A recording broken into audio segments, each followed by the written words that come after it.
3200조 진짜 미친 거 아니니? 당연히 내 거야. 나머지 다 꺼져. 트럼프는 사우디를 석유 꼬봉으로 취급했습니다. 그런데 사우디 국왕 충격 발언이 터집니다. 뭐라는 거야? 너부터 빨리 꺼져! 도대체 무슨 일이 터진 걸까요? 전 세계 원유판 180도 뒤집어 엎어버린 대한민국. 지금 바로 시작합니다. 3200조. 한국 원화로 환산하면 3200조 규모의 매장량이었습니다. 보고서를 처음 받아들었을 때 저는 그 숫자를 3번이나 다시 읽었어요. 눈이 아니라 손끝이 먼저 떨렸습니다. 세계 에너지 시장의 판도를 단번에 뒤집어 버릴 수 있는 양이었거든요. 당연히 전 세계가 미쳐 돌아갔습니다. 가장 먼저 움직인 건 역시 미국이었습니다. 백악관에서 직접 특사를 보내왔어요. 네이선이라는 이름의 국무부 에너지 전략 차관보였는데 이 사람이 참 인상적인 인물이었습니다. 키가 190 가까이 되는 장신에 양복 안주머니에 항상 은색 볼펜을 꽂아두는 버릇이 있었죠. 첫인상은 전형적인 워싱턴 엘리트였어요. 눈빛이 차갑고 말 한마디 한마디에 계산이 깔려있는 그런 부류의 사람이었습니다. 칼리드, 우리가 왜 여기까지 왔는지 자네도 잘 알겠지. 제4광구 공동개발권, 미국이 가져가야 해. 그게 양국 모두에게 최선이야. 네이선은 자리에 앉자마자 본론을 꺼냈습니다. 여유로운 미소를 머금고 있었지만 그 안에는 반드시 따내야 한다는 절박함이 묻어 있었어요. 미국 경제가 유가 폭등으로 심하게 휘청거리고 있다는 건 이미 전 세계가 다 아는 사실이었으니까요. 저에게 미소를 보여주면서도 손끝은 테이블 아래에서 볼펜을 쉴 새 없이 돌리고 있더군요. 그때까지만 해도 저는 이 게임이 단순하다고 생각했습니다. 미국 아니면 중국, 둘 중 하나가 가져가겠지. 러시아가 한 자리 끼어들려고 발버둥 칠 테고 유럽은 뒤에서 눈치나 보다가 유리한 쪽에 줄을 서겠지. 늘 그래왔으니까요. 에너지 전쟁이라는 건 결국 힘의 크기 순으로 정렬되는 게임이라고 저는 그렇게 믿고 있었습니다. 그런데 예상치 못한 이름 하나가 입찰 명단에 올라왔습니다. 대한민국. 저는 사우디 왕실 에너지 전략기획특보 칼리드 알-사미르입니다. 여러분은 혹시 누군가를 처음 만났을 때 별다른 이유 없이 깔보신 적 있으신가요? 저도 그랬습니다. 한국이라는 이름을 이 판 위에서 처음 마주했을 때 솔직히 웃음부터 터졌거든요. 그날의 일을 정확히 기억합니다. 진짜 처음에는 서류가 잘못 올라온 줄 알았어요. 회의실에 있던 왕실 자문단 전원이 고개를 갸웃거렸습니다. 한국이 이 규모의 에너지 프로젝트에 단독으로 뛰어든다고요. 미국 경제의 절반에도 못 미치는 나라가요. 아무리 좋게 봐주려 해도 실소가 나올 수밖에 없었습니다. 네이선은 한술 더 떴어요. 한국이라고 진지한 건가? 칼리드, 그 사람들이 여기서 대체 뭘 하겠다는 거야? 그는 피식 웃으며 커피잔을 내려놓았습니다. 마치 동네 아이가 프로 격투기 링 위에 올라온 광경을 구경하는 것 같은 표정이었죠. 저도 솔직히 같은 마음이었습니다. 며칠 후 한국 특사가 리야드에 도착했습니다. 박진호라는 이름의 외교관이었는데 이 사람의 첫인상이 참 묘했어요. 화려하지도 위협적이지도 않았습니다. 오히려 담백했달까요. 검은색 정장에 넥타이 하나 없이 서류 가방 하나만 들고 회의장에 들어섰거든요. 네이선이 데리고 온 수행원만 12명이었는데 박진호는 통역관 1명만 대동하고 왔습니다. 자리에 앉을 때도 조용했고 물 한 잔 받아드는 손도 흔들림이 없었어요. 그리고 그가 입찰 프레젠테이션을 시작했을 때 회의실 전체가 얼어붙었습니다. 대한민국은 제4광구의 채굴권 입찰에 참여하지 않겠습니다. 뭐라고요? 입찰하러 온 사람이 입찰을 안 하겠다고요? 저는 앞에 놓인 서류를 다시 한번 확인했습니다. 분명히 대한민국은 정식으로 입찰 자격을 신청해 놓은 상태였거든요. 회의실이 술렁였고 네이선은 얼굴에 어이없다는 표정을 숨기지도 않았습니다. 대신 대한민국은 사우디아라비아의 미래를 위한 제안을 가지고 왔습니다. 박진호가 화면에 띄운 프레젠테이션 첫 장에는 유전도 시추 시설도 없었습니다. 거기에는 사막 한가운데 우뚝 서 있는 거대한 건물이 하나 그려져 있었어요. 학교였습니다. 교육센터와 기술훈련시설, 사우디 청년들을 위한 직업 교육 프로그램, 해수담 수화 기술 이전과 스마트팜 공동연구센터. 한국이 지구 반대편에서 날아와 내밀어 놓은 것은 석유 한 방울이 아니라 사람을 키우는 설계도였습니다. 회의실에 침묵이 내려앉았습니다. 3초, 5초, 10초. 네이선이 먼저 입을 열었어요. 웃음이 섞인 목소리였습니다. 교육이라고 지금 3200조짜리 유전을 두고 학교를 짓겠다는 건가? 이건 외교가 아니라 코미디야. 칼리드, 그 순간 저도 네이선과 같은 생각이었습니다. 건방지다. 아니, 건방진 게 아니라 현실을 모르는 것이다. 강대국들이 수조 원짜리 무기 계약과 경제 원조를 내걸고 피 터지게 싸우는 판의 학교라니. 이 사람들은 도대체 무슨 세상에 살고 있는 건가? 그런데요. 여러분, 그 소란 속에서 박진호의 얼굴을 보신 적 있나요? 표정 하나 변하지 않았습니다. 웃지도 화를 내지도 않고 그저 담담하게 프레젠테이션 다음 장을 넘기더군요. 마치 이 모든 반응까지 전부 예상하고 온 사람처럼. 그날 저녁 네이선은 저를 따로 불러냈습니다. 리야드 시내가 한눈에 내려다 보이는 호텔 라운지에서 그는 잔을 기울이며 낮은 목소리로 말했어요. 칼리드, 한 가지만 확실히 해두자. 한국이 이 딜에 끼어들면 미국은 가만히 있지 않을 거야. 이건 그냥 사업이 아니라 에너지 안보 문제거든. 그리고 바로 다음 날이었습니다. 전 세계 뉴스를 뒤흔든 속보가 터졌어요. 미국 대통령이 한국 대통령에게 직접 전화를 걸어 공식적으로 경고했다는 소식이었습니다. 미국의 에너지 전략을 방해하는 건방진 한국에게 전례 없는 수준의 관세를 부과하겠다고요. 선전포고나 다름없었습니다. 그런데 이상한 건요. 한국 쪽에서는 아무런 반응이 없었다는 겁니다. 반박 성명도 없었고 항해 기자회견도 없었고 외교적 유감 표명조차 없었어요. 그냥 침묵이었습니다. 저는 그때 그 침묵을 약자의 체념이라고 생각했습니다. 세계 최강대국에게 정면으로 한 대 맞고 할 수 있는 게 아무것도 없는 그런 무력한 포기 말이에요. 한참이 지나서야 알게 되었죠. 그건 체념이 아니었습니다. 그건 이미 모든 수를 놓아둔 사람만이 보여줄 수 있는 여유였다는 걸. 미국이 움직이기 시작한 건 그로부터 불과 며칠 뒤였습니다. 네이선이 이끄는 미국 에너지부 직할 시추팀이 리야드에 도착했을 때 저는 공항 귀빈실에서 그 광경을 직접 지켜봤어요. 군용 수송기 세대에서 쏟아져 나온 장비의 규모가 어마어마했습니다. 세계 최대 에너지 기업 3곳의 로고가 새겨진 컨테이너들이 활주로 위에 줄지어 놓였고 시추 엔지니어만 120여 명이었어요. 장비 목록을 보니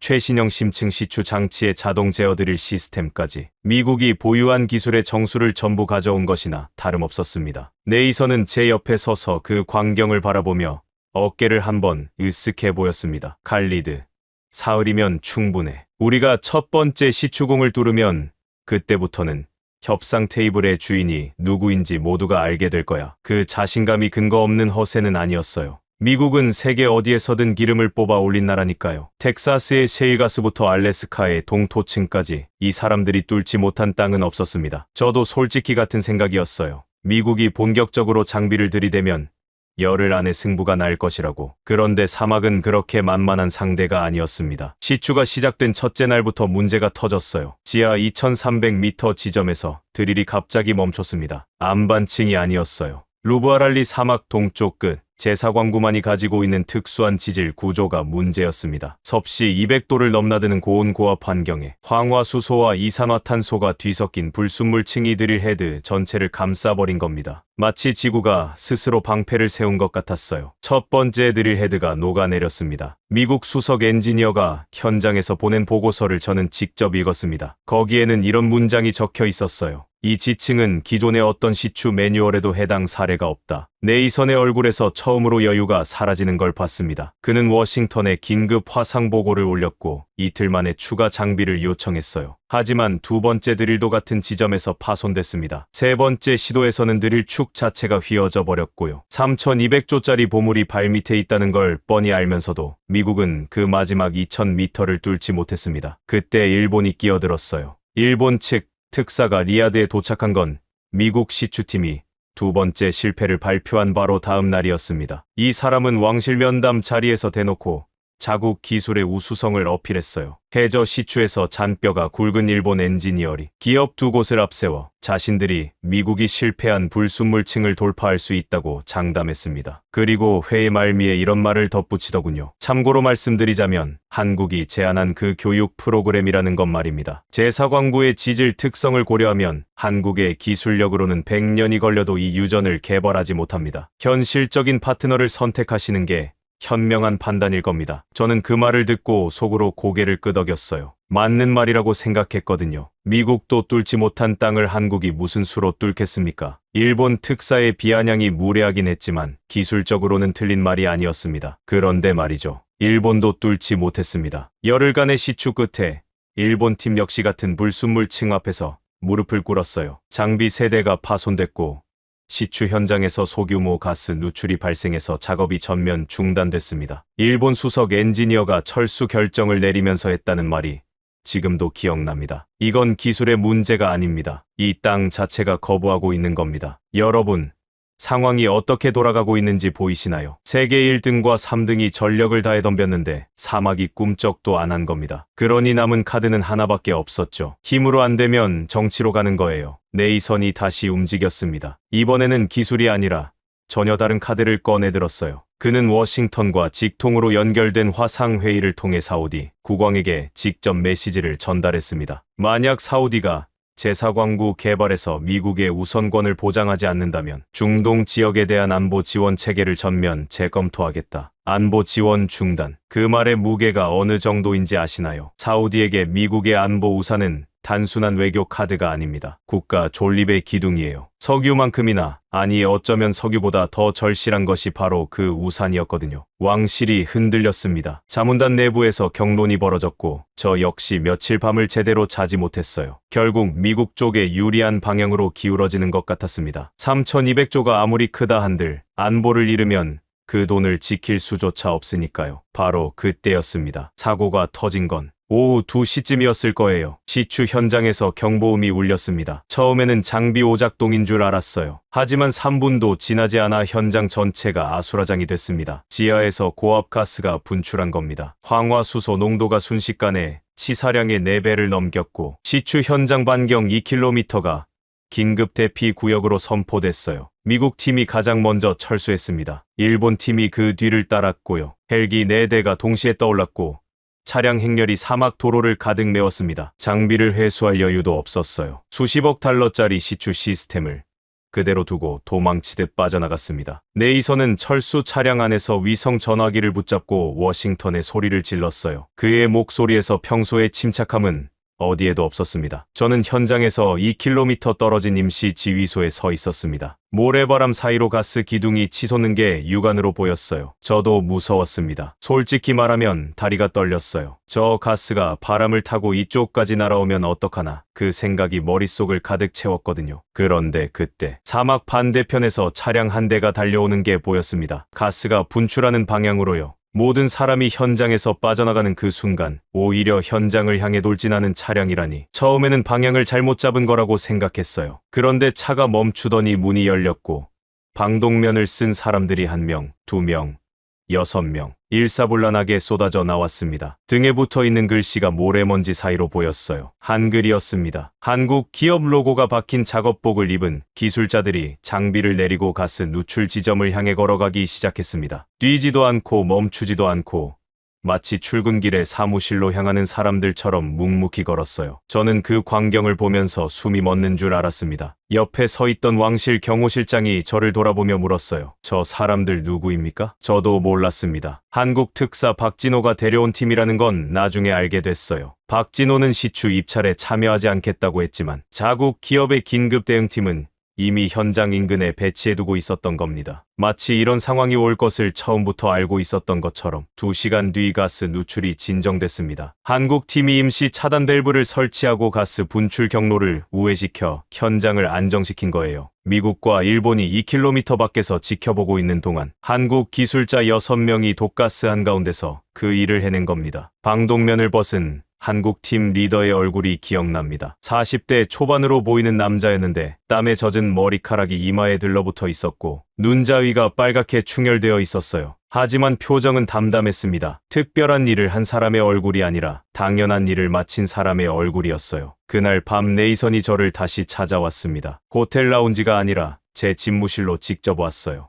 문을 열고 들어선 그의 얼굴에는 당혹감과 분노가 뒤섞여 있었습니다. 칼리드, 한국이 무슨 의도인지 모르겠지만 이건 분명히 말해두겠어. 제4광구는 미국의 핵심 이해가 걸린 사안이야. 한국이 끼어들 자리는 없어. 저는 대답하지 않았습니다. 대답할 수가 없었어요. 왜냐하면 그 순간 제 머릿속에는 네이선의 말이 아니라 전혀 다른 장면이 맴돌고 있었거든요. 모든 사람이 등을 돌리고 달아날 때 가스가 치솟는 사막 한가운데로 걸어 들어가던 6명의 뒷모습이요. 그때 처음으로 생각했습니다. 한국이라는 나라는 내가 알던 것과 다른 종류의 나라일지도 모른다고. 한국 긴급대응팀이 가스 누출을 진압한 뒤 현장에는 묘한 정적이 흘렀습니다. 미국과 일본은 철수한 채 돌아오지 않았고 사우디 왕실은 다음 수를 고민하며 침묵했어요. 3200조짜리 보물이 발밑에 잠들어 있는데 아무도 손을 댈 수가 없는 상황. 마치 금고 비밀번호를 모르는 도둑들이 금고 앞에 줄지어 서 있는 꼴이었습니다. 그런데 한국은 가만히 있지 않았어요. 박진호 특사가 왕실에 정식으로 서한을 보내왔습니다. 내용은 간결했어요. 제4광구 인근 사막에서 독립적인 탐사 시추를 진행하고 싶다는 요청이었습니다. 유전 본체가 아니라 광구 가장자리, 그러니까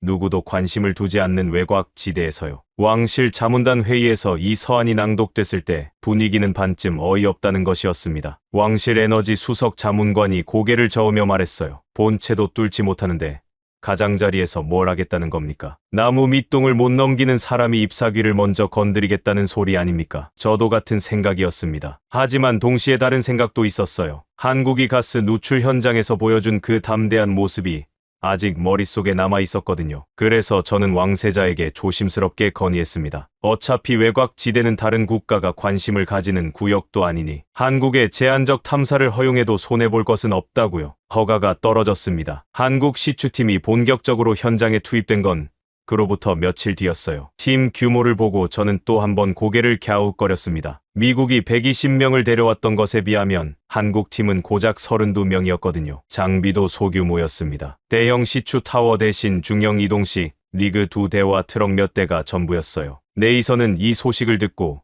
리야드 호텔에서 전화를 걸어왔습니다. 칼리드, 한국이 외곽에서 뭘 하든 결과는 같아. 그 불순물층은 어디를 뚫어도 마찬가지거든. 솔직히 말하면 나는 한국이 실패하는 걸 지켜보는 것도 나쁘지 않다고 생각해. 우리가 왜 못 뚫었는지를 한국이 몸소 증명해 줄 테니까. 일본 측도 비슷한 반응이었습니다. 일본 특사가 자국 언론과의 인터뷰에서 이렇게 말했다는 보도를 봤어요. 한국의 시도는 용감하지만 무모합니다. 결국 같은 결론에 도달하게 될 겁니다. 세계가 한국의 실패를 기다리고 있었습니다. 그런데 이틀 뒤 한국 시추 현장에서 첫 번째 보고가 올라왔어요. 저는 그 보고를 왕실 지하 회의실에서 실시간으로 받아봤습니다. 화면에 뜬 데이터를 확인하는 순간 옆에 앉아있던 지질학 자문관이 의자에서 벌떡 일어섰어요. 이건 원유 반응이 아닙니다. 맞았습니다. 한국 팀이 찾아낸 건 기름이 아니었어요. 물이었습니다. 지하 1800m 지점에서 거대한 지하수층이 터진 겁니다. 사막 한가운데에서, 그것도 세계에서 가장 메마른 땅으로 불리는 루브아랄리에서 물줄기가 솟아올랐어요. 수량을 추정한 보고서를 보니 사우디, 서부 전역의 생활용수를 수십 년간 감당할 수 있는 규모였습니다. 하지만 그 순간 왕실 회의실의 분위기가 밝아진 건 아니었어요. 오히려 실망에 가까웠습니다. 왕실 에너지 수석 자문관이 한숨을 내쉬며 말했거든요. 결국 기름을 찾지 못한 겁니다. 물을 찾았다는 건 유전 탐사에 실패했다는 뜻 아닙니까? 맞는 말이었어요. 아무리 물이 귀한 사우디라지만 지금 이 테이블 위에 올라와 있는 숫자는 3200조짜리 원유였습니다. 물로는 그 가치의 100분의 1도 대체할 수 없었죠. 네이서는 이 소식을 듣자마자 웃음을 터뜨렸습니다. 이게 진짜야. 한국이 기름을 찾겠다고 사막에 와서 물을 팠다고? 칼리드, 이건 역사에 남을 코미디야. 건방지게 설치더니 결국은 이 꼴이구만. 여러분, 솔직히 저도 그때는 네이선의 말에 반박할 수가 없었습니다. 물은 물이고 기름은 기름이니까요. 세계 에너지 전쟁의 한복판에서 물을 퍼올린 나라. 어떻게 포장해도 이건 실패가 맞았어요. 적어도 그때까지는 그렇게 보였습니다. 박진호가 왕실에 긴급 면담을 요청한 건 지하수 발견 사흘 뒤였어요. 저는 면담 배석자로 참석했습니다. 박진호는 회의실에 들어서자마자 프로젝터를 켜고 한 장의 지질 단면도를 띄웠어요. 그리고 레이저 포인터로 한 지점을 가리키며 조용히 말했습니다. 왕세자 전하, 이 지하수층은 제4광구 유전과 동일한 지질 구조선 위에 위치해 있습니다. 회의실이 조용해졌어요. 이 지하수의 압력을 이용하면 제4광구 하부의 고온 고압 불순물층을 제어할 수 있습니다. 정확히 말씀드리면 물이 기름을 꺼내는 열쇠가 되는 겁니다. 저는 멍하니 화면을 바라봤습니다. 단면도 위에 그려진 지하수층과 유전층 사이에 한국팀이 빨간 선으로 표시해 놓은 경로가 있었어요. 지하수를 고압으로 주입해 불순물층의 온도와 압력을 동시에 낮추고 그 틈으로 시추관을 밀어넣는 공법이었습니다. 워터 인젝션 스마트 공법. 이름을 듣는 순간 저는 소름이 쫙 돋았어요. 이게 말이 됩니까? 한국이 처음부터 물을 찾은 게 아니라 물을 찾아야만 기름을 꺼낼 수 있다는 걸 알고 있었다는 뜻이잖아요. 미국과 일본이 정면으로 기름을 뚫으려다 실패하는 동안 한국은 돌아가는 길을 설계하고 있었던 겁니다. 왕실 지질학 자문관이 떨리는 목소리로 물었어요. 이 공법은 한국이 독자적으로 개발한 겁니까? 박진호가 고개를 끄덕였습니다. 네, 대한민국이 지난 15년간 심해 자원 개발 과정에서 축적한 원천 기술입니다. 회의실에 다시 침묵이 내려앉았어요. 하지만 이번의 침묵은 며칠 전 박진호가 학교를 짓겠다고 했을 때 그 어이없는 침묵과는 완전히 달랐습니다. 이건 경외의 침묵이었어요. 시범 시추가 시작된 건 바로 다음 주였습니다. 저는 왕세자의 지시로 현장에 직접 나갔어요. 사막 한가운데 임시 지휘소에 서서 한국 팀의 작업을 지켜봤습니다. 지하수를 고압 파이프로 유전 하부에 주입하기 시작하자 모니터에 표시된 불순물층의 온도 수치가 떨어지기 시작했어요. 섭씨 230도. 210도, 190도, 170도. 한국 현장 총책임자 이수연 수석 엔지니어가 헤드셋을 쓴 채 담담하게 지시를 내리고 있었습니다. 40대 후반의 이 사람은 가스 누출 당시 방독면을 쓰고 현장에 들어갔던 그 팀의 리더였어요. 그의 목소리에는 긴장도 흥분도 없었습니다. 마치 수천 번 해본 일을 또 한 번 하는 사람 같았어요. 수화, 안정, 시추관 삽입 준비, 드릴이 내려갔습니다. 미국의 드릴이 녹아내렸던 바로 그 깊이, 지하 2300m. 모니터 앞에 모인 사우디 관계자 전원이 숨을 죽였어요. 2400m. 2500m. 드릴은 멈추지 않았습니다. 불순물층을 관통하기 시작한 거예요. 물이 열어준 길을 따라 드릴이 지하 깊숙이 파고들었습니다. 2800m, 3000m, 3200m. 유층 도달 확인. 이수연 수석의 목소리가 스피커를 통해 울려 퍼지는 순간 모니터의 원유 반응 그래프가 수직으로 치솟았습니다. 기름이 올라왔어요. 3200조짜리 제사광구의 첫 번째 원유가 한국 시추관을 타고 지상으로 솟구쳐 올랐습니다. 검은 액체가 사막의 햇살 아래에서 번들거리며 흘러내리는 그 장면을 저는 평생 잊지 못할 겁니다. 왕세자가 자리에서 일어났습니다. 그리고 박수를 치기 시작했어요. 한 번, 두 번. 느리고 묵직한 박수였습니다. 왕실 자문단이 하나둘 따라 일어섰고 어느 순간 현장 지휘소 전체가 기립박수로 가득 찼어요. 이수연 수석은 헤드셋을 벗고 조용히 고개를 숙여 인사했습니다. 그 얼굴에는 승리자의 환호도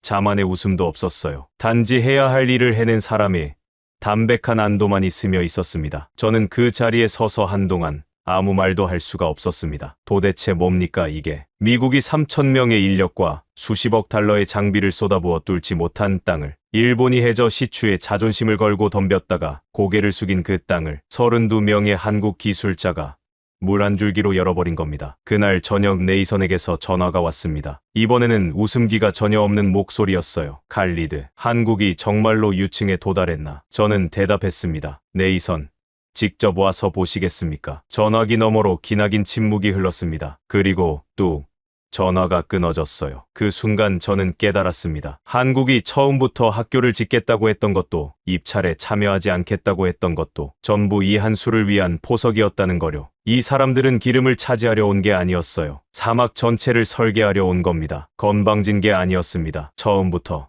차원이 달랐던 겁니다. 유전 시추 성공 소식이 전 세계에 퍼진 뒤 리야드의 공기가 달라졌습니다. 왕실 내부에서는 제사광구 공동개발 파트너를 최종 선정하기 위한 입찰 평가가 시작됐고 미국과 일본은 물론 중국과 유럽까지 뒤늦게 뛰어들며 외교전이 한층 치열해졌어요. 하지만 시추 현장에서 벌어진 일을 직접 목격한 왕실 자문단의 시선은 이미 한쪽으로 기울어져 있었습니다. 한국이라는 이름 위에 서서히 무게가 실리고 있었어요. 네이선은 초조해하고 있었습니다. 그는 매일같이 저를 찾아와 미국의 입장을 강조했어요. 안보 파트너십, 경제 협력, 무기 도입 패키지. 꺼낼 수 있는 카드는 전부 테이블 위에 올려놓았습니다. 하지만 그의 눈빛에는 예전에 자신감이 없었어요. 3,200조짜리 금고를 한국이 먼저 열어버렸다는 사실이 워싱턴의 모든 계산을 흔들어 놓은 거였죠. 입찰 최종 결과 발표가 이틀 앞으로 다가온 날이었습니다. 그날 새벽 4시에 제 전화기가 울렸어요. 왕실 안보실 직통 라인이었습니다. 수화기 너머로 다급한 목소리가 쏟아졌어요. 특보님,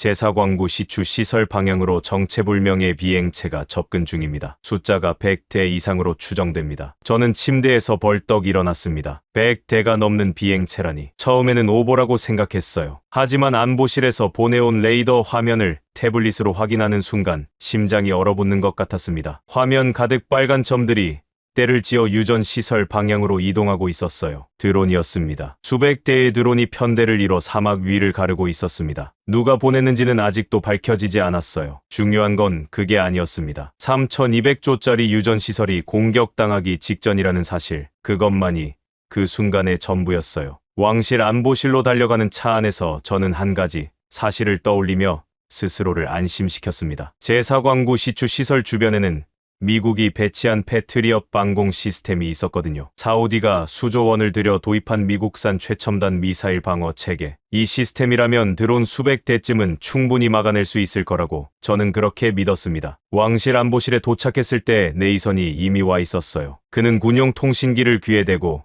미국 중부사령부와 직접 교신하고 있었습니다. 얼굴이 창백했지만 목소리만은 단호했어요. 패트리엇 시스템 가동 상태 확인. 즉각 요격 태세로 전환하라. 레이더 화면에 드론 편대가 시추 시설 50km 권역에 진입하는 게 보였습니다. 40km, 30km. 패트리엇이 가동되면 20km 밖에서부터 요격이 시작돼야 했어요. 25km, 20km. 아무 일도 일어나지 않았습니다. 네이선이 통신기에 대고 소리쳤어요. 패트리엇이 왜 반응을 안 하는 거야? 상태 보고해. 통신기 너머에서 돌아온 대답은 제가 평생 잊지 못할 단어 3개였습니다. 시스템 무력화 확인. 전자전 공격이었습니다. 드론 편대가 접근하기 전에 이미 강력한 전자전 신호가 패트리엇의 레이더와 유도 시스템을 교란해버린 거예요. 수조 원짜리 미국산 방공망이 단 한 발의 미사일도 쏘지 못한 채 먹통이 된 겁니다. 여러분, 그 순간의 공포를 상상해 보신 적 있으신가요? 세계 최강의 방어 체계가 무너졌습니다. 드론은 이미 15km 안쪽으로 들어와 있었고 시추 시설까지 불과 몇 분 남은 상황이었어요. 안보실 전체가 패닉에 빠졌습니다. 왕실 경호실장이 긴급 대피 명령을 내렸고 현장 인력 철수 지시가 떨어졌어요. 네이선은 통신기를 내려놓고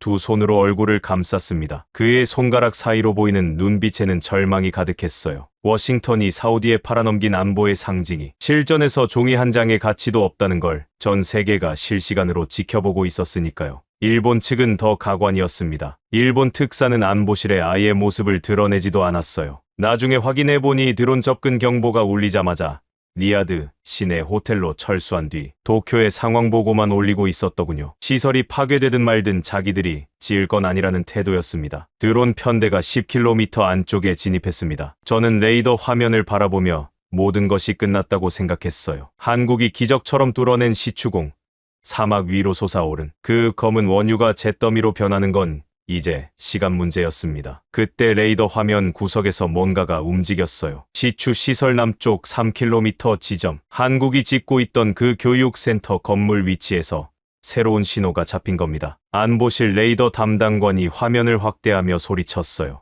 남쪽 거점에서 방공 레이더 가동이 감지됩니다. 뭐라고요? 교육센터에서 방공 레이더라고요. 저는 화면을 뚫어지게 쳐다봤습니다. 한국이 사막 한가운데 짓겠다고 했던 그 건물, 학교와 기술훈련 시설을 세우겠다며 설계도를 내밀었던 바로 그 자리에서 군사 레이더 신호가 터져나오고 있었어요. 현장에서 실시간으로 전해진 보고에 따르면 교육센터 지하에 구축되어 있던 한국산 천궁 이이동식 방공 시스템의 관제소가 가동을 시작한 거였습니다. 시설 점검 중이던 한국 기술진이 드론 접근을 감지하자 즉각 전투 태세로 전환한 것이었어요. 이수연 수석의 목소리가 왕실 안보실 스피커를 통해 울려 퍼졌습니다. 사우디 안보실에 알립니다. 대한민국 방공체계 천궁2 교전 준비 완료했습니다. 요격 개시 허가를 요청합니다. 안보실이 일순간 조용해졌어요. 왕실 경호실장이 저를 바라봤고 저는 왕세자에게 시선을 돌렸습니다. 왕세자가 짧게 고개를 끄덕였어요.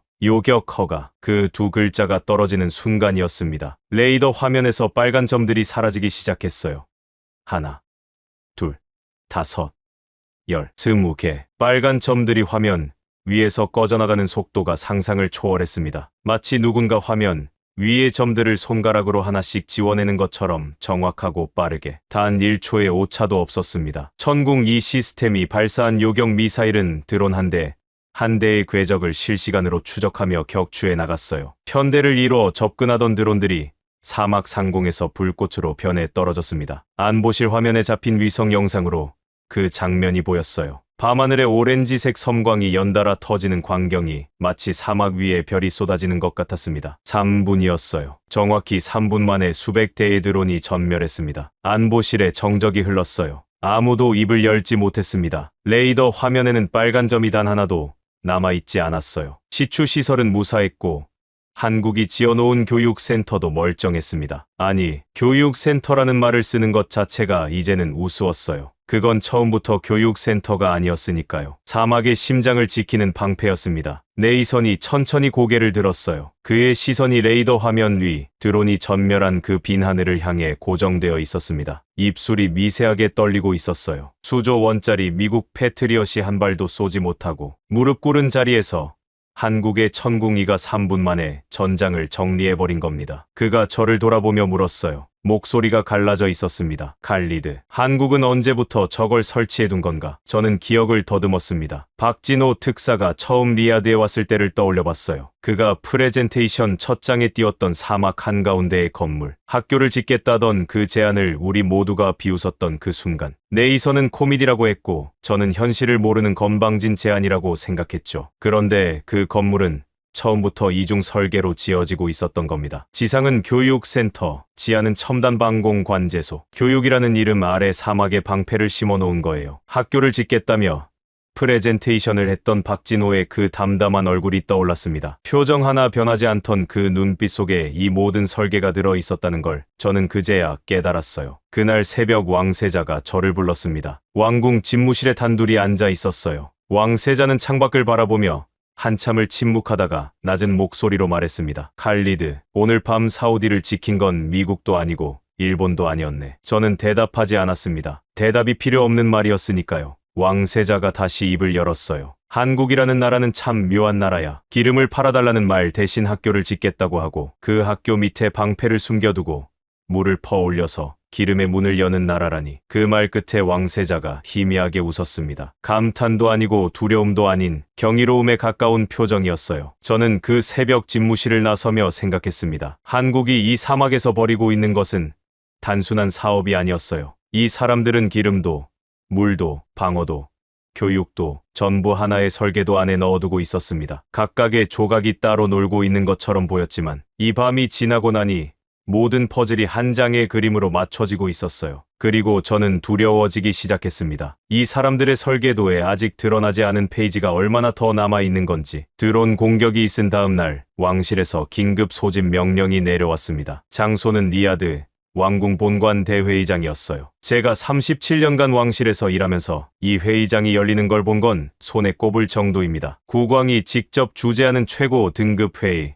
왕실의 운명이 걸린 결정을 내릴 때만 사용하는 공간이거든요. 천장에서 내려오는 샹들리에만 16개, 대리석 바닥에 금빛 문양이 새겨져 있고 의자 하나하나가 맞춤 제작된 곳이에요. 그 웅장한 공간에 초대된 사람은 많지 않았습니다. 미국의 네이선, 일본 특사, 중국 대표단장, 유럽연합 에너지 특사, 그리고 한국의 박진호. 각국 대표 한 명씩과 최소한의 수행원만 입장이 허가됐어요. 저는 왕세자 바로 뒤편에 배석했습니다. 입찰 최종 결과를 발표하는 자리일 거라고 모두가 예상했어요. 어젯밤 드론 공격을 막아낸 직후였으니 분위기가 어느 쪽으로 기울어져 있는지는 누구나 감을 잡고 있었죠. 네이선의 얼굴은 굳어 있었고 일본 특사는 시선을 바닥에 고정한 채 입술만 꾹 다물고 있었습니다. 그런데 회의장 분위기가 이상했어요. 국왕이 아직 도착하지 않은 상태에서 왕세자가 먼저 단상에 올랐거든요. 보통은 국왕이 먼저 착석한 뒤에 왕세자가 자리를 잡는 게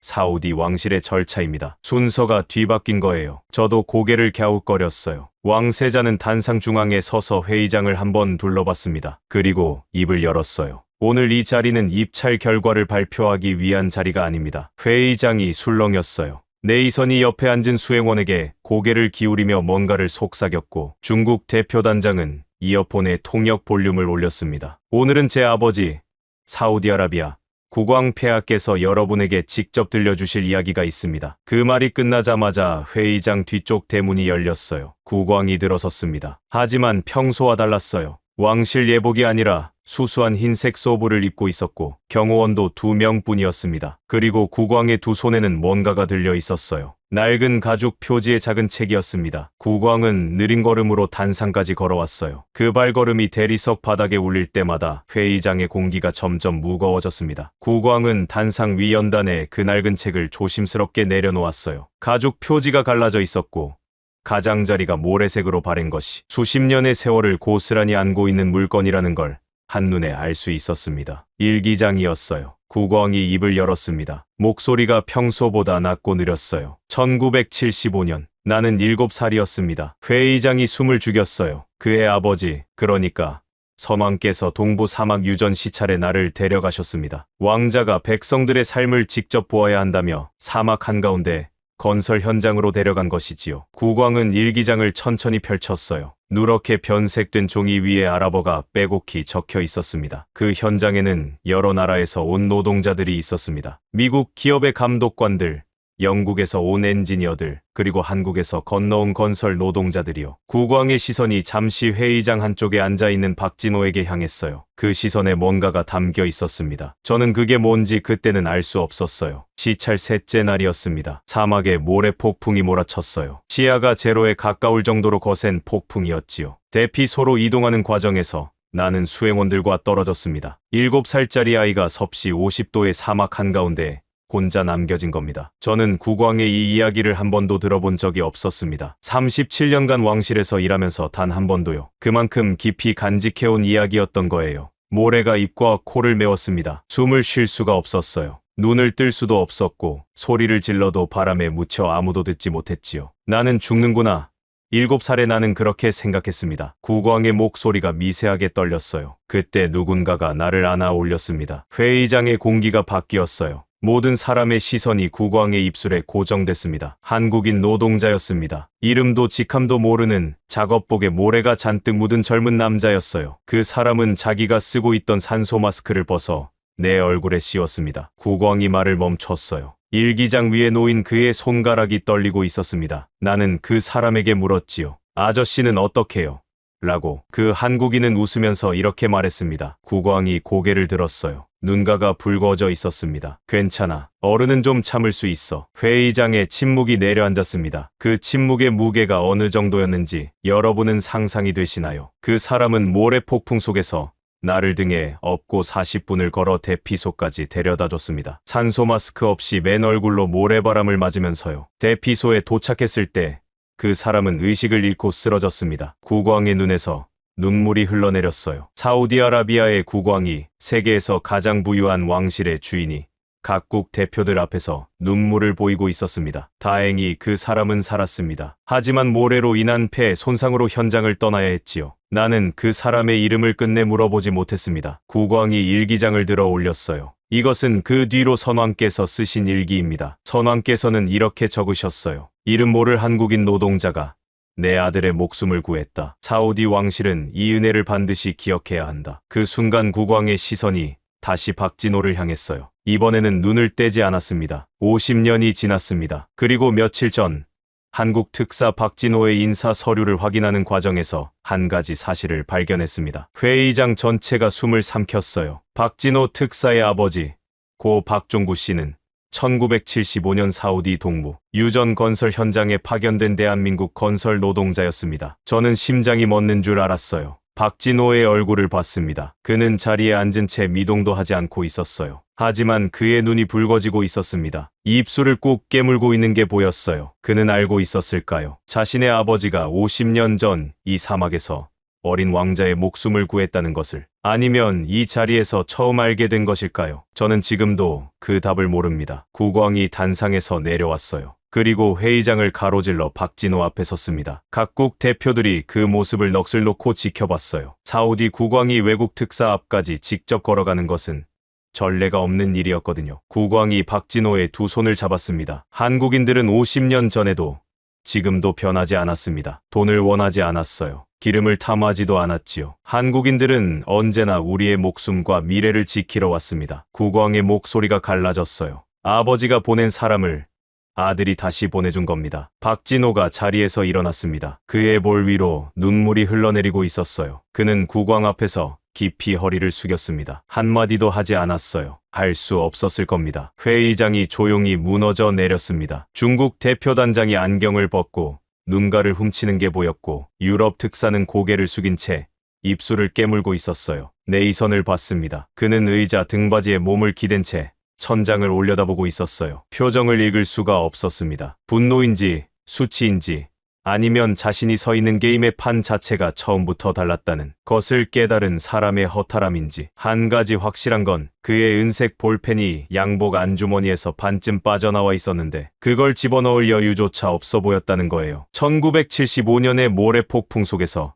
7살짜리 왕자에게 산소 마스크를 벗어준 이름 모를 한국인 노동자, 그리고 50년 뒤 같은 사막에서 학교를 짓겠다며 조용히 나타난 그 노동자의 아들, 물을 찾아 기름의 문을 열고 방패를 심어 하늘을 지킨 나라, 대한민국. 우연이었을까요? 저는 그렇게 생각하지 않습니다. 50년 전 한국인이 모래바람 속에서 심은 씨앗 하나가 반세기 동안 사막의 지하에서 뿌리를 내렸고 그 뿌리가 마침내 지상으로 솟아올라 3,200조짜리 열매를 맺은 겁니다. 돈으로 산 동맹은 돈이 마르면 끝납니다. 무기로 맺은 관계는 더 강한 무기 앞에서 무너져요. 하지만 목숨으로 시작된 인연은 세대를 건너 다시 돌아옵니다. 그것이 한국인이었습니다. 사우디 국왕의 눈물이 채 마르기도 전에 결과는 발표됐습니다. 제4광구 공동개발 우선 파트너 대한민국. 회의장에서 공식 서명이 이루어진 건 국왕이 박진호의 손을 잡았던 그날 오후였어요. 독점 개발권, 기술 운영권, 수익 배분 구조까지 한국에 압도적으로 유리한 조건이었습니다. 3,200조짜리 유전의 열쇠가 한국 손에 쥐어진 겁니다. 미국도,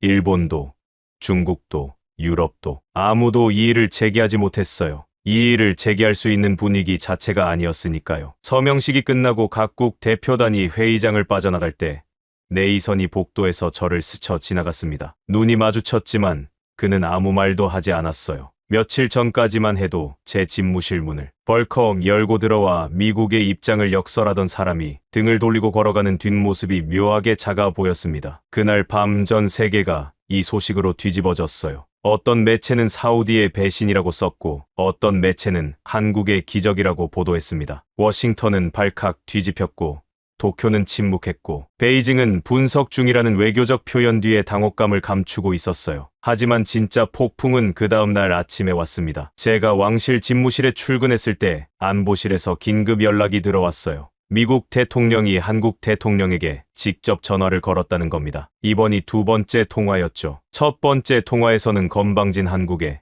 지옥의 관세를 물리겠다고 선전포고를 했었으니 이번에는 어떤 말이 오갈지 전 세계가 숨을 죽이고 있었습니다. 저는 왕세자의 지시로 사우디 외교 채널을 통해 이 통화의 내용을 실시간에 가깝게 전달받을 수 있었어요. 통화 내용을 직접 들은 건 아닙니다. 하지만 양측 외교 라인에서 흘러나온 정보를 종합하면 상황은 이랬습니다. 미국 대통령의 첫마디는 예상 가능한 것이었어요. 축하한다는 인사 한마디 없이 곧바로 에너지 안보를 들먹이며 한국의 독점권의 문제를 제기했다고 합니다. 사우디의 결정을 뒤집을 수 있는 카드가 미국에게 아직 남아있다는 뉘앙스였죠. 관세, 금융 제재, 안보 재검토. 며칠 전과 똑같은 레퍼토리였어요. 네이선은 그 시각 리야드 호텔에서 이 통화의 결과를 기다리고 있었을 겁니다. 그는 아마 한국이 미국의 압박에 어떻게 대응할지를 계산하고 있었겠죠. 보복 관세, 희토류 수출 제한, 반도체 공급 차별. 한국이 3,200조짜리 칼을 쥐었으니 그 칼로 미국을 찌를 것이라고 네이선뿐 아니라 워싱턴 전체가 그렇게 예상하고 있었을 거예요. 왜냐하면 그게 상식이니까요. 자신을 짓밟으려 했던 상대에게 주도권을 쥐었을 때 보복하지 않을 이유가 어디 있겠습니까? 여러분이라면 어떻게 하셨겠어요? 자신을 건방지다고 모욕하고 지옥의 관세를 선전포고한 나라가 이제 와서 에너지를 나눠달라고 손을 내민다면. 한국 대통령의 대답이 전해진 건 통화가 끝나고 약 1시간 뒤였습니다. 저는 왕세자의 집무실에서 외교 채널의 요약 보고를 받아봤어요. 한 줄 한 줄 읽어 내려가는데 손이 멈췄습니다. 2번 읽었어요. 3번 읽었습니다. 한국 대통령은 이렇게 제안했다고 합니다. 첫째, 제4광구 수익의 30%를 중동 평화 재단에 기부한다. 이 재단은 중동 전역의 교육, 의료, 난민 지원에 사용되며 사우디와 한국이 공동으로 운영한다. 둘째, 제사광구에서 생산되는 에너지를 미국을 포함한 우방국들에게 시장가 이하의 우선 공급 가격으로 제공한다. 셋째, 제사광구 개발 과정에서 축적된 한국의 원천 기술을 중동 국가들에게 단계적으로 이전하여 중동이 스스로 에너지 자원을 관리할 수 있는 역량을 갖추도록 지원한다. 보복이 아니었습니다. 포용이었어요. 자신을 건방지다고 비웃고 지옥의 관세로 위협하고 안보를 빌미로 압박한 나라에게 한국은 에너지를 싸게 팔겠다고 손을 내민 겁니다. 3,200조짜리 승리를 쥐고도 그 승리를 무기로 쓰지 않겠다고 선언한 거예요. 왕세자가 보고서를 내려놓으며 한마디 했습니다. 이 사람들은 이기는 법도 모르는 건가? 아니면 이기는 법이 우리와 완전히 다른 건가? 저는 그 질문에 대답할 수 없었어요. 왜냐하면 저도 같은 질문을 스스로에게 던지고 있었거든요. 에너지 전쟁이라는 판에서 승리한다는 건 상대를 짓밟고 독점하는 것이라고 저는 37년간 믿어왔습니다. 미국이 그랬고 러시아가 그랬고 모든 강대국이 그렇게 해왔어요. 이기면 빼앗는 겁니다. 그게 이 게임의 유일한 규칙이었어요. 한국은 그 규칙을 무시했습니다. 소식이 전 세계에 퍼지자 반응은 폭발적이었어요. 중동 각국 정상들이 한국의 제안을 공식 환영한다는 성명을 잇따라 발표했고 유럽연합은 한국과의 에너지 협력 채널 구축을 즉각 제안했습니다. 아프리카 연합까지 중동평화재단 참여 의사를 밝혔어요. 미국의 반응이 나온 건 그날 저녁이었습니다. 백악관 대변인이 공식 브리핑에서 한국의 제안을 건설적이라는 단어로 표현했다는 소식을 들었을 때 저는 그 단어 하나에 담긴 의미를 정확히 읽었습니다. 건설적이라는 건 워싱턴의 외교 용어로 우리가 졌다는 뜻이에요. 인정하기 싫지만 반박할 수 없을 때 쓰는 패배의 격식체인 거죠. 네이선이 리야드를 떠나기 전날 저를 찾아왔습니다. 이번에는 호텔 라운지도 아니고 제 집무실도 아닌 왕궁 정원 한쪽 벤치에서 만났어요. 해가 지고 있었습니다. 리야드의 하늘이 붉은색에서 보랏빛으로 물들어가는 시간이었죠. 네이선은 한참 동안 아무 말도 하지 않았어요. 양복 안주머니에서 은색 볼펜을 꺼내 손가락 사이에서 천천히 돌리고 있었습니다. 처음 리야드에 도착했을 때 그가 보여줬던 냉철한 계산기 같은 얼굴은 어디에도 없었어요. 칼리드. 네. 우리가 한국의 관세를 물리겠다고 선전포고했을 때 한국은 아무 반응이 없었잖아. 네, 그랬죠. 나는 그게 한국이 할 수 있는 게 아무것도 없어서라고 생각했어. 네이선이 볼펜을 멈추고 저를 바라봤어요. 그런데 아니었어. 한국은 그때 이미 이 모든 걸 준비하고 있었던 거야. 물을 찾고, 기름을 열고, 하늘을 지키고, 그리고 마지막에는 자기를 때린 상대에게 에너지를 나눠주는 것까지 전부 하나의 그림이었어. 그가 고개를 저었어요. 도대체 한국이라는 나라는 뭡니까? 칼리드. 우리가 힘으로 빼앗으려 했던 것을 저 사람들은 나눠주면서 세계를 움직이고 있어. 이게 외교야? 아니면 완전히 다른 차원의 게임인 건가? 저는 대답했습니다. 네이선, 당신이 처음 리야드에 왔을 때 한국을 건방지다고 했었죠. 그랬지. 지금도 그렇게 생각하십니까? 네이선이 웃었어요. 쓸쓸하면서도 깨끗한, 완전히 패배를 인정한 사람만이 지을 수 있는 그런 웃음이었습니다. 건방진 게 맞아.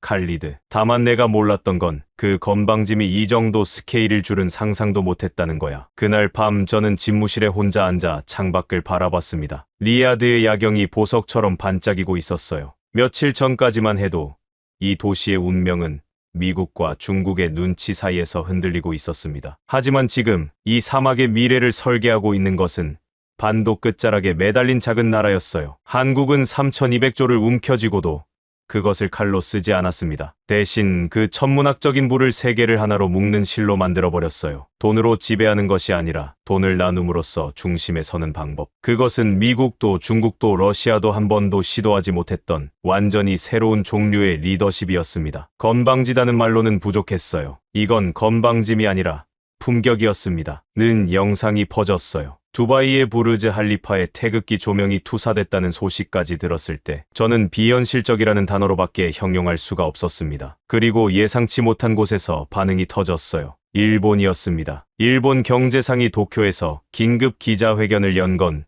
중동 8개국 혈맹 선포가 있고 사흘 뒤였습니다. 저는 왕실 집무실에서 실시간 중계를 봤어요. 경제상은 기자회견장에 들어서면서부터 표정이 굳어 있었습니다. 준비된 원고를 펼쳐들었는데 원고를 든 손이 미세하게 떨리는 게 화면을 통해서도 보였어요. 그가 읽어 내려간 성명의 핵심은 이랬습니다. 일본은 제4광구 입찰 과정에서 한국의 기술력과 전략적 비전을 과소평가했으며 이는 일본 외교의 명백한 오판이었다. 일본은 이에 대해 공식적으로 유감을 표명한다. 하지만 기자회견의 진짜 순간은 공식 성명이 끝난 직후에 왔어요. 한 기자가 질문했습니다. 경제상, 한국이 미국과 일본을 물리치고 3,200조 규모의 유전 개발권을 가져간 것에 대해 어떻게 평가하십니까? 경제상이 원고에서 눈을 떼고 기자를 바라봤어요. 그리고 잠시 침묵한 뒤 원고에 없는 말을 했습니다. 우리는 계산기를 두드렸습니다. 얼마를 투자해서 얼마를 회수할 수 있는지, 어떤 기술을 팔아서 어떤 이익을 가져올 수 있는지 모든 것을 숫자로 계산했습니다. 그가 잠시 말을 멈췄어요. 한국은 심장을 내줬습니다. 50년 전에는 산소 마스크를 벗어줬고 지금은 3,200조의 수익을 나눠주겠다고 했습니다. 계산기로는 심장을 이길 수 없습니다. 이것은 기술의 패배가 아니라 철학의 패배입니다. 도쿄 기자회견장이 순간 조용해졌어요. 카메라 셔터 소리만 연달아 터졌습니다. 그 장면을 보면서 제 옆에 앉아있던 왕실 외교수석이 나지막이 말했어요. 저 사람 정치 생명이 끝나겠군요. 저도 같은 생각이었습니다. 일본 정치인이 공식 석상에서 한국의 완패를 인정하는 발언을 하는 건 정치적 자살에 가까운 행위였으니까요. 하지만 그 경제상의 얼굴에는 체념이 아니라 오히려 홀가분함 같은 것이 스며 있었어요. 부정할 수 없는 진실을 마침내 입 밖에 꺼낸 사람의 표정이었습니다. 전 세계 주요 언론의 반응은 폭발적이었어요. 영국의 한 유력 매체는 이런 제목을 달았습니다. 건방진 의리, 사우디를 넘어 세계를 움직이다. 프랑스의 한 경제지는 한국식 외교가 새로운 글로벌 스탠다드가 될 것인가라는 분석 기사를 실었고 미국의 한 시사 주간지는 표지 전면에 태극기를 실으며 이렇게 썼다고 합니다. 우리가 몰랐던 강대국. 보도마다 반복적으로 등장하는 단어가 있었어요. 건방짐이라는 단어였습니다. 하지만 그 단어의 의미가 완전히 달라져 있었어요. 며칠 전까지 건방지다는 건 실력도 없이 나서는 무모함을 뜻했습니다. 지금은 달랐어요. 한국의 건방짐은 세상의 규칙을 새로 쓸 만큼의 배짱과 비전을 가진 나라라는 뜻으로 제정이 되고 있었습니다. 며칠 뒤 박진호 특사가 리야드를 떠나기 전 왕궁에서 작은 환송 만찬이 열렸어요. 저도 배석했습니다. 만찬이 끝나갈 무렵 왕세자가 박진호에게 한마디 했어요. 박 특사, 한국 사람들은 자기가 한 일이 얼마나 대단한지 알고는 있습니까? 박진호가 잠시 생각하더니 희미하게 웃으며 대답했습니다. 전하, 솔직히 말씀드리면 한국 사람들은 아마 내일이면 다른 걱정을 하고 있을 겁니다. 집값이 올랐네 내렸네, 아이 학원비가 비싸네. 그게 한국 사람들입니다. 왕세자가 어이없다는 듯이 웃었어요. 3,200조짜리 유전을 열어놓고 집값 걱정을 한다고요?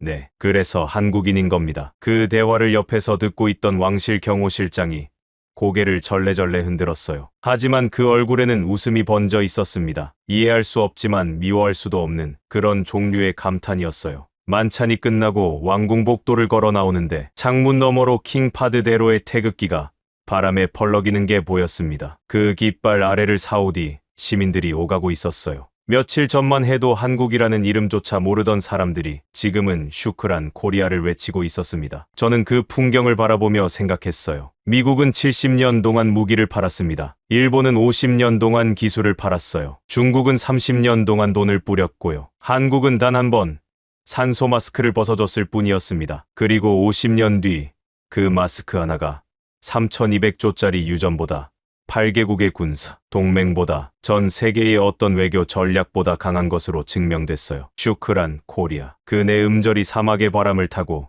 전 세계로 퍼져나가고 있었습니다. 모든 것이 끝난 뒤 네이선이 워싱턴으로 돌아가기 전날 밤의 일입니다. 저는 왕실 업무를 마치고 집무실에서 나오려는 참이었어요. 그때 책상 위 내부 메신저에 한 통의 문서가 도착해 있었습니다. 발신자는 네이선이었어요. 파일 제목은 간결했습니다. 제4광구 최종 평가 보고서. 미국 국무부에 제출할 공식 보고서를 왜 저에게 보냈는지 처음에는 의아했어요. 하지만 파일을 열고 첫 페이지를 읽는 순간 이해했습니다. 이건 공식 보고서가 아니었어요. 네이선이 자기 자신에게 쓴 기록이었습니다. 보고서 첫 문단에 이렇게 적혀 있었어요. 나는 한국을 오해했다. 처음부터 끝까지 오해했다. 그들이 입찰을 포기했을 때 나는 무능이라고 판단했고, 학교를 짓겠다고 했을 때 현실 감각이 없다고 비웃었다. 물을 퍼올렸을 때 실패라고 확신했고, 교육센터 지하에 방패를 심어놓은 것을 알았을 때도 요행이라고 스스로를 위로했다. 하지만 이 모든 것이 하나의 설계도 위에 놓여 있었다는 사실을 인정하는데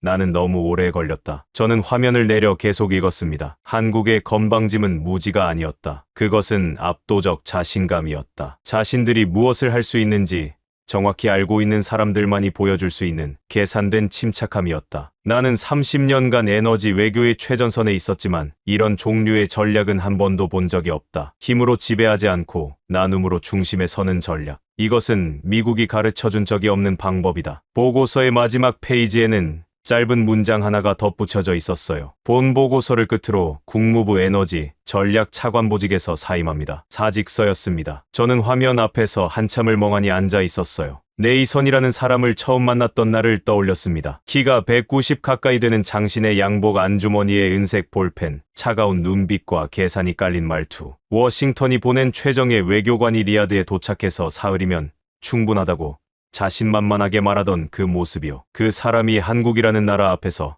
자기 30년 경력의 마침표를 찍었습니다. 그리고 며칠 뒤 저는 예상치 못한 곳에 서 있었어요. 사막 한가운데였습니다. 제사광구에서 남쪽으로 3km, 한국이 지은 그 건물 앞이었어요. 지상은 교육센터, 지하는 천궁 이방공관제소. 드론 공격을 막아낸 바로 그 자리. 하지만 그날 그곳의 풍경은 전쟁과는 거리가 먼 것이었습니다. 문을 열고 안에 들어서는 순간 소리가 먼저 들렸어요. 웃음 소리였습니다. 아이들의 웃음이었어요. 복도 양쪽으로 열린 교실마다 사우디 아이들이 앉아 있었습니다. 10살쯤 된 여자아이가 태블릿 화면을 들여다보며 뭔가를 따라 쓰고 있었어요. 한글이었습니다. 가, 나, 다, 라. 삐뚤빼뚤한 글씨가 화면 위에 하나씩 새겨지고 있었어요. 옆자리 남자아이는 한국인 강사에게 무언가를 질문하고 있었는데 그 강사가 아이의 머리를 한번 쓰다듬으며 웃는 모습이 보였습니다. 다른 교실에서는 10대 청소년들이 코딩 수업을 받고 있었어요. 화면에 한글과 아랍어가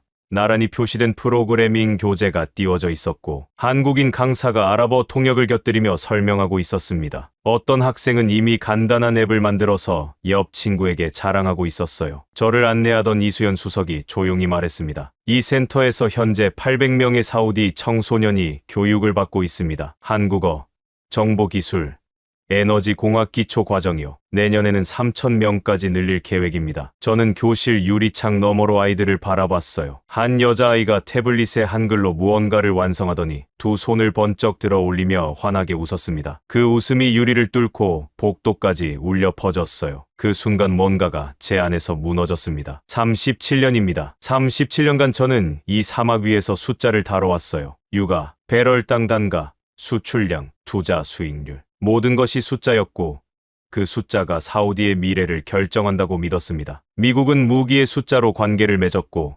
일본은 기술의 숫자로 접근했고 중국은 돈의 숫자를 들이밀었어요. 한국은 아이들의 웃음을 가져왔습니다. 이게 도대체 뭡니까? 3,200조짜리 유전을 열어젖히고 수백 대의 드론을 격추하고 강대국들의 코를 납작하게 만든 나라가 정작 마지막에 남긴 건 사막 한가운데 앉아서 한글을 배우는 아이들의 웃음소리라니. 이수연 수석에게 물었어요. 이수연 수석, 한국은 왜 이렇게까지 합니까? 유전 개발권은 이미 따냈고 방어 체계도 입증했고 전 세계가 인정했는데 여기서 멈춰도 한국의 승리인데 왜 아이들까지 가르치는 겁니까? 이수연 수석이 교실 쪽을 바라보며 대답했어요. 특보님, 기름은 마릅니다. 기술은 따라잡힙니다. 하지만 사람은 기억합니다. 이 아이들이 20년 뒤에 사우디의 엔지니어가 되고 장관이 되고 기업가가 됐을 때 자기에게 한글을 가르쳐준 나라가 어디였는지 기억하겠죠. 그게 진짜 동맹입니다. 저는 아무 말도 할 수 없었어요. 교육센터를 나서며 뒤를 돌아봤습니다. 사막 한가운데 서 있는 그 건물이